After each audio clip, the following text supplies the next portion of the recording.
Le grand jour est arrivé pour le Bohec, capitaine comme rail. Et pour la circonstance, la plus grande partie de la ville de Fécamp a envahi le stade des Chazeaux au Havre.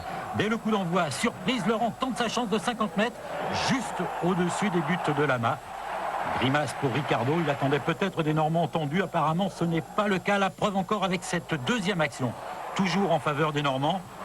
Robert sur le côté droit, changement de côté pour Drognou. Centre de Drognou et tête de Robert devant Lama, c'est bien joué. Jackie Collinet, l'entraîneur de Fécamp, apprécie. Les Parisiens, eux, doivent être surpris. Ils ne s'attendaient probablement pas à un accueil pareil et ils doivent patienter une vingtaine de minutes avant d'inquiéter Choré sur cette reprise de Pouget. Audacieux devant, solide derrière, Fécamp fait plus que de la résistance. Le PSG a même du mal à se créer de véritables occasions, la plus dangereuse étant peut-être celle-ci. Centre de Leonardo, petite bousculade, reprise d'Algerino dans les tribunes.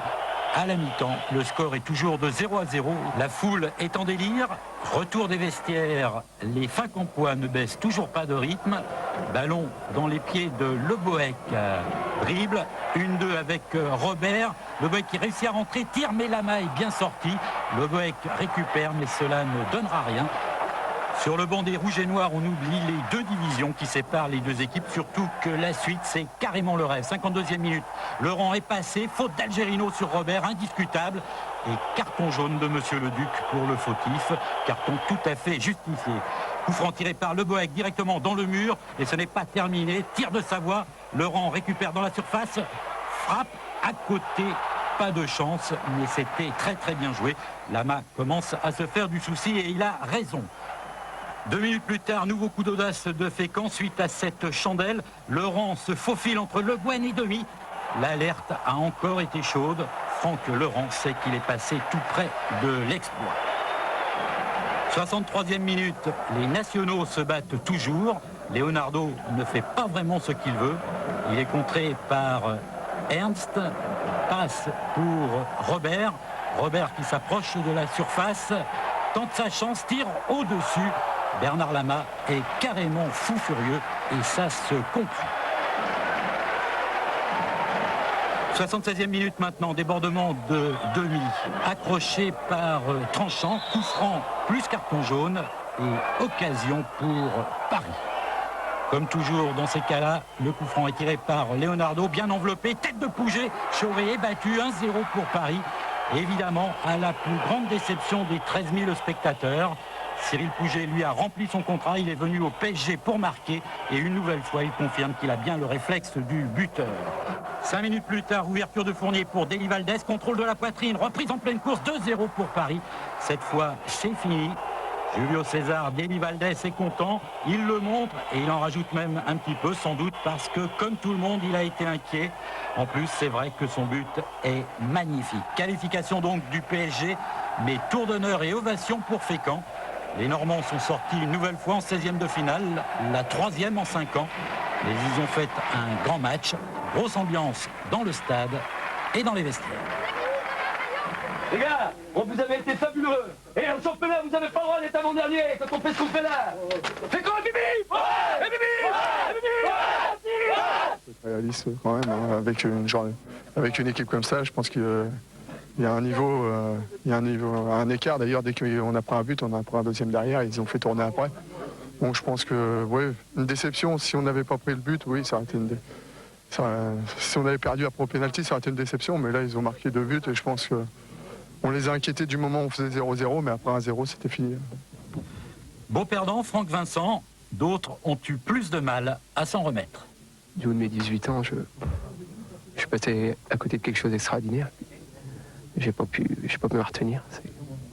Vous en aviez rêvé et vous avez failli le faire. Voilà. Et peut-être qu'en perdant, sans avoir malmené le PSG comme nous l'avons fait, ça a peut-être été plus facile à digérer, mais là, ça va être dur à reprendre les esprits et ça va être dur. Côté Paris Saint-Germain, on est content, même si on ne saute pas vraiment au plafond. Aujourd'hui, toutes ces équipes, même N1, N2, s'entraînent, sont prêtes. Et puis psychologiquement, c'est un match phare.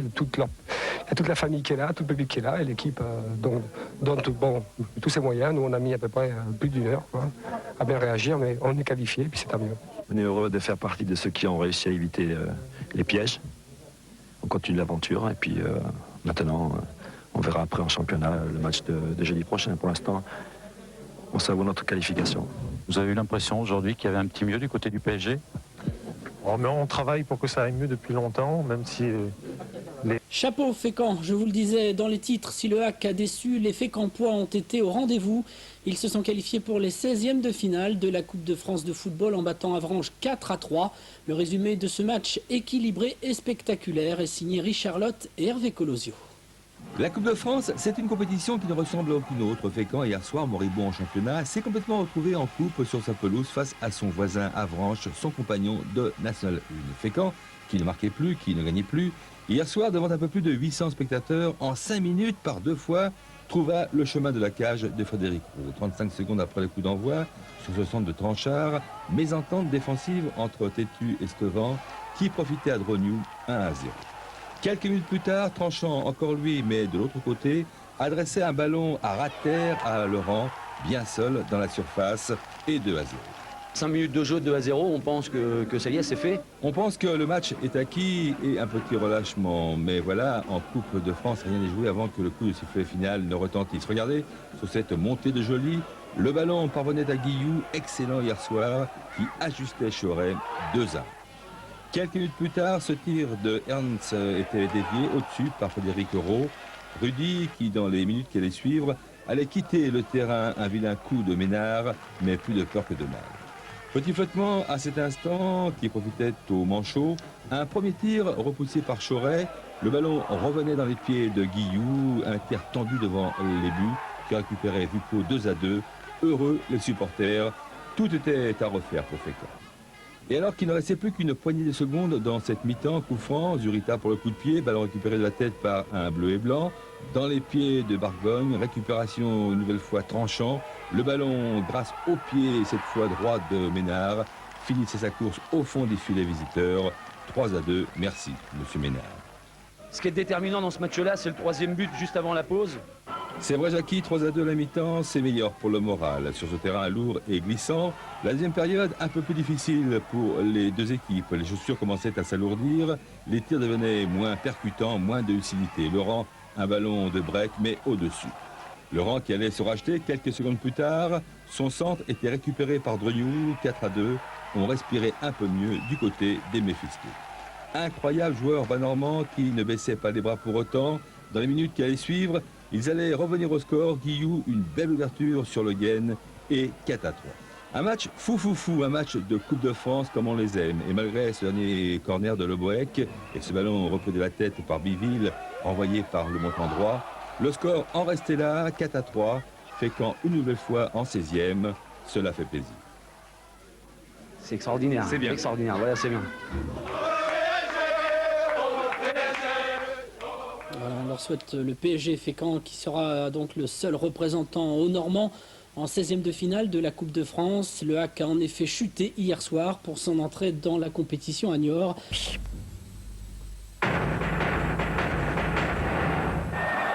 Le grand jour est arrivé pour le Bohec, capitaine comme rail. Et pour la circonstance, la plus grande partie de la ville de Fécamp a envahi le stade d'Echazeau au Havre. Dès le coup d'envoi, surprise, Laurent tente sa chance de 50 mètres, juste au-dessus des buts de Lama. Grimace pour Ricardo, il attendait peut-être des Normands tendus. Apparemment, ce n'est pas le cas. La preuve encore avec cette deuxième action. Toujours en faveur des Normands. Robert sur le côté droit. Changement de côté pour Drognou. Centre de Drognou et tête de Robert devant Lama. C'est bien joué. Jackie Collinet, l'entraîneur de Fécamp, apprécie. Les Parisiens, eux, doivent être surpris. Ils ne s'attendaient probablement pas à un accueil pareil et ils doivent patienter une vingtaine de minutes avant d'inquiéter Choret sur cette reprise de Pouget. Audacieux devant, solide derrière, Fécamp fait plus que de la résistance. Le PSG a même du mal à se créer de véritables occasions, la plus dangereuse étant peut-être celle-ci. Centre de Leonardo, petite bousculade, reprise d'Algerino dans les tribunes. à la mi-temps. Le score est toujours de 0-0. La foule est en délire. Retour des vestiaires. Les Fécampois ne baissent toujours pas de rythme. Ballon dans les pieds de Le Bohec. Dribble. 1-2 avec Robert. Le Bohec qui réussit à rentrer. Tire, mais la maille bien sortie. Le Bohec récupère, mais cela ne donnera rien. Sur le banc des Rouges et Noirs, on oublie les deux divisions qui séparent les deux équipes, surtout que la suite, c'est carrément le rêve. 52e minute, Laurent est passé, faute d'Algerino sur Robert, indiscutable, et carton jaune de Monsieur le Duc pour le fautif, carton tout à fait justifié. Coup franc tiré par Le Bohec directement dans le mur, et ce n'est pas terminé, tir de Savoie, Laurent récupère dans la surface, frappe à côté. Pas de chance, mais c'était très très bien joué. Lama commence à se faire du souci et il a raison. 2 minutes plus tard, nouveau coup d'audace de Fécamp suite à cette chandelle. Laurent se faufile entre Le Guen et demi. L'alerte a encore été chaude. Franck Laurent sait qu'il est passé tout près de l'exploit. 63e minute, les nationaux se battent toujours. Leonardo ne fait pas vraiment ce qu'il veut. Il est contré par Ernst. Passe pour Robert. Robert qui s'approche de la surface. Tente sa chance, tire au-dessus. Bernard Lama est carrément fou furieux et ça se comprend. 76e minute maintenant, débordement de demi, accroché par Tranchant, coup franc plus carton jaune et occasion pour Paris. Comme toujours dans ces cas-là, le coup franc est tiré par Leonardo, bien enveloppé, tête de Pouget, Chauvet est battu, 1-0 pour Paris. Évidemment, à la plus grande déception des 13 000 spectateurs, Cyril Pouget, lui, a rempli son contrat. Il est venu au PSG pour marquer. Et une nouvelle fois, il confirme qu'il a bien le réflexe du buteur. 5 minutes plus tard, ouverture de Fournier pour Deli Valdés. Contrôle de la poitrine, reprise en pleine course. 2-0 pour Paris. Cette fois, c'est fini. Julio César, Deli Valdés est content. Il le montre et il en rajoute même un petit peu, sans doute, parce que, comme tout le monde, il a été inquiet. En plus, c'est vrai que son but est magnifique. Qualification donc du PSG, mais tour d'honneur et ovation pour Fécamp. Les Normands sont sortis une nouvelle fois en 16e de finale, la 3e en 5 ans. Mais ils ont fait un grand match, grosse ambiance dans le stade et dans les vestiaires. Les gars, vous avez été fabuleux. Et en championnat, vous n'avez pas le droit d'être avant-dernier quand on fait ce qu'on fait là. Fécamp et Bibi. Ouais. Et Bibi. Ouais. Et Bibi. Ouais. C'est réaliste quand même, hein, avec une équipe comme ça, je pense qu'il y a un niveau, un écart d'ailleurs. Dès qu'on a pris un but, on a pris un deuxième derrière, ils ont fait tourner après. Bon, je pense que, ouais, une déception. Si on n'avait pas pris le but, oui, ça aurait été si on avait perdu après au pénalty, ça aurait été une déception. Mais là, ils ont marqué 2 buts et je pense qu'on les a inquiétés du moment où on faisait 0-0, mais après 1-0, c'était fini. Beau perdant, Franck Vincent. D'autres ont eu plus de mal à s'en remettre. Du haut de mes 18 ans, je suis passé à côté de quelque chose d'extraordinaire. J'ai pas pu me retenir. Vous en aviez rêvé et vous avez failli le faire. Voilà. Et peut-être qu'en perdant, sans avoir malmené le PSG comme nous l'avons fait, ça a peut-être été plus facile à digérer, mais là, ça va être dur à reprendre les esprits et ça va être dur. Côté Paris Saint-Germain, on est content, même si on ne saute pas vraiment au plafond. Aujourd'hui, toutes les équipes, même N1, N2, s'entraînent, sont prêtes. Et puis psychologiquement, c'est un match phare. Il y a toute la famille qui est là, tout le public qui est là. Et l'équipe donne tous ses moyens. Nous, on a mis à peu près plus d'1 heure à bien réagir, mais on est qualifié, puis c'est tant mieux. On est heureux de faire partie de ceux qui ont réussi à éviter les pièges.